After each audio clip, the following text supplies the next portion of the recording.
ఒక్కసారి కొమ్మూరి గోల్డ్ కి కాల్ చేయండి. తాకట్లో ఉన్న మీ బంగారాన్ని విడిపించి మార్కెట్ ప్రైస్ కి వాళ్ళు కొనుక్కుని మిగతా డబ్బులు మీకు ఇచ్చేస్తారు. హలో అండి, అందరికీ నమస్కారం. ఉన్మాదం అంటే ఎలా ఉంటుంది ఒకసారి చూడండి. ఇవాళ అన్ని పేపర్లో కూడా బ్యానర్ ఐటమ్, పాకిస్తాన్ వాళ్ళు ఆఫ్ఘనిస్తాన్ రాజధాని కాబూల్ మీద వైమానిక దాడులు జరిపారు. ఎవరి మీద జరపాలి? జనరల్గా అయితే ఆఫ్ఘనిస్తాన్ సైన్యం మీద జరపాలి. ఆఫ్ఘనిస్తాన్ ప్రభుత్వం అయినటువంటి తాలిబాన్ల మీద వైమానిక దాడులు జరపవచ్చేమో, కానీ సామాన్య ప్రజల మీద జరిపారు. ఒక హాస్పిటల్ మీద వైమానిక దాడులు చేశారు. టార్గెటెడ్గా ఒక హాస్పిటల్ని, కాబూల్లో ఉన్నటువంటి డీఅడిక్షన్ సెంటర్ని టార్గెట్ చేసుకొని దాడులు జరిపారు. 400 మంది రోగులు చనిపోయారు. 400 మంది రోగులు చనిపోయారు. ఇంకా మరణాల సంఖ్య పెరిగే అవకాశం ఉంది. అక్కడ మొత్తం హాస్పిటల్లో 2000 బెడ్స్ ఉంటాయంట. డీఅడిక్షన్ సెంటర్ అంటే మద్యానికి, డ్రగ్స్కి, వీటికి బానిస అయినటువంటి వాళ్ళని అక్కడ ఉంచుతాయి. అడిక్షన్ నుంచి విముక్తి చేస్తూ ఉంటారు, వాళ్ళకి వైద్యం చేస్తూ ఉంటారు. చాలామంది మద్యానికి బానిస అయిన వాళ్ళు, మత్తు పదార్థాలకి బానిస అయిన వాళ్ళు ఇక్కడ అడ్మిట్ అయ్యి దాని నుంచి వైద్యం తీసుకొని విముక్తి అయ్యి బయటకు వస్తూ ఉంటారు. అలాంటి సెంటర్ మీద పాకిస్తాన్ జరిపిన దాడిలో దాదాపు 400 మంది చనిపోయారు. మనం చెప్తూ ఉంటాం అది పాకిస్తాన్ అనేది ఒక దేశం కాదు, ఉగ్రవాద శిబిరం, వాళ్ళ ఆలోచనలు కూడా ఉగ్రవాదులకు ఉన్నట్టే ఉంటాయని. ఇప్పటికే మనం బాధపడుతున్నాం. ఇరాన్ వర్సెస్ ఇజ్రాయెల్, అమెరికా వాళ్ళు ఒక స్కూల్ మీద బాంబులు పెడితే 200 మంది పిల్లలు చనిపోయారు. యుద్ధానికి పిల్లలకి ఏంటి సంబంధం అని.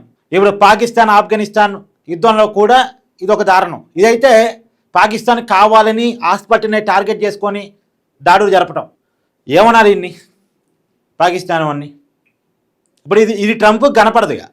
వేరే దేశాల్లో ప్రజల మీద దాడులు జరిగితే అక్కడ ప్రభుత్వాలు ఏమైనా ప్రజలను ఇబ్బంది పెడితే, లేదు ఒకళ్ళు ఇంకొకరి మీద దాడి చేస్తే ఇవన్నీ ట్రంప్ కనపడుతూ ఉంటాయి.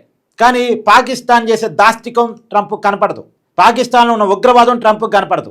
ఇప్పుడు ట్రంప్ ఏమంటాడు? ఇరాన్లో ఉగ్రవాదులు ఉన్నారు, ఇరాన్లో అణ్వాయుధాలు తయారు చేస్తున్నారు, అందుకే ఇరాన్ మీద దాడి చేశామంటారు. సరే, ఓకే, ఇరాన్లో ఉగ్రవాదులు ఉన్నారేమో, అణ్వాయుధాలు తయారు చేస్తున్నారేమో, వాళ్ళ భావాజాలం బాగలేదేమో, వాళ్ళ వల్ల ఇజ్రాయెల్కి ముప్పు ఉందేమో, ఓకే. కానీ అంతకంటే ఎక్కువ ప్రపంచానికి ముప్పు ఉంది పాకిస్తాన్తో కదా.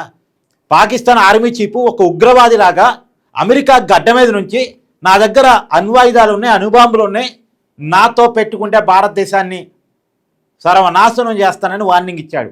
ఎక్కడి నుంచి ఇచ్చాడు ఈ వార్నింగు? పాకిస్తాన్ గడ్డ మీద నుంచి కాదు, అమెరికా గడ్డ మీద నుంచి ఇచ్చాడు. నా దేశంలో అణుబాంబులు ఉన్నాయి, నేను భారతదేశం మీద అవసరమైతే వేస్తాను అని ఒక మాట అనగానే ఏం చేయాలి? పట్టపోయి అమెరికా జైల్లో పడేయాలి, పట్టపోయి అమెరికా జైల్లో వేయాలి.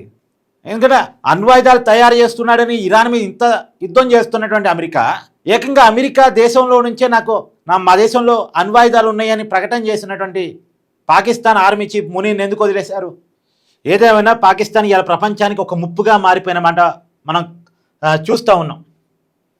ఇలా భారతదేశం చెప్పిందే జరుగుతూ ఉంది. ఒక ఉన్మాది ఒక దేశాన్ని నడిపిస్తున్నాడు. ఆ దేశం పేరు పాకిస్తాను.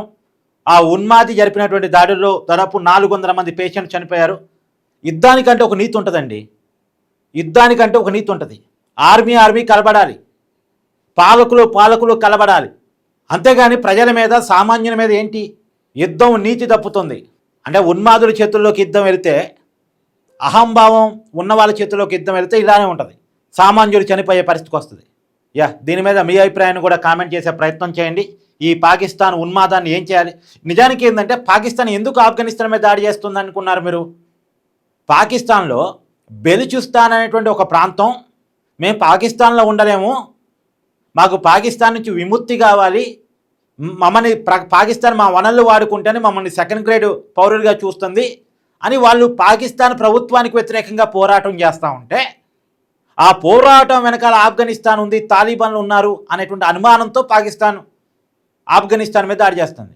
అంటే ఇది నిజానికి పాకిస్తాన్లో ఉన్న ఒక ఇంటర్నల్ తిరుగుబాటును సర్దుబాటు చేయలేక దాని అవతల వాళ్ళ మీదకి నిందలు మోపుతూ వాళ్ళ మీద చేస్తున్న దాడి. రేపొద్దున పీఓకేలో తిరుగుబాటు వస్తుంది. ఇప్పుడు పీఓకేలో కూడా మేము పాకిస్తాన్లో మేము ఉండలేం అని చెప్పేసి వాళ్ళు పోరాటం చేస్తున్నారు, పాకిస్తాన్కి అనుబంధంగా మేము ఉండమని. దానికి కారణం భారత్ అని ఆరోపిస్తారు. ఆ పేరుతో భారత్ మీద కవ్వింపులకు పాల్పడతారు. వాళ్ళ ప్రజల్ని వాడు సాటిస్ఫైగా ఉంచుకోలేక, వాళ్ళ ప్రజల్ని వాళ్ళు పాకిస్తాన్తో అటాచ్మెంట్తో ఉంచుకోలేక పక్కనోడి మీద పడి ఆడవటం అనమాట. ఇది చేతగానోడు చేసే పని. ఇప్పుడు యుద్ధం స్ట్రైట్గా చేయాలి, స్ట్రైట్గా చేసే దమ్ము లేనివాడే ఇట్లా ప్రజల మీద పడతాడు. సో పాకిస్తాన్ అసలు దీన్ని ఒక దేశంగా గుర్తింపు, పాకిస్తాన్కి ఒక దేశంగా ఉన్నటువంటి గుర్తింపు రద్దు చేయాలి. ప్రపంచ దేశాలని పాకిస్తాన్ బైకాట్ చేయాలి. నా డిమాండ్ పట్ల మీ అభిప్రాయం అండి? బైకాట్ పాకిస్తాన్, అందరూ కూడా హ్యాష్ట్యాగ్లు పెట్టండి. బైకాట్ పాకిస్తాన్, బైకాట్ పాకిస్తాన్ అనేటువంటి నినాదం భారతదేశంలో మారుమోగిపోవాలి. నిజానికి అది మారుమోగితే తప్ప పాకిస్తాన్కి సరైన బుద్ధి రాదేమో. సో ఒకసారి మీ అభిప్రాయాన్ని కామెంట్ చేయండి. Thank you.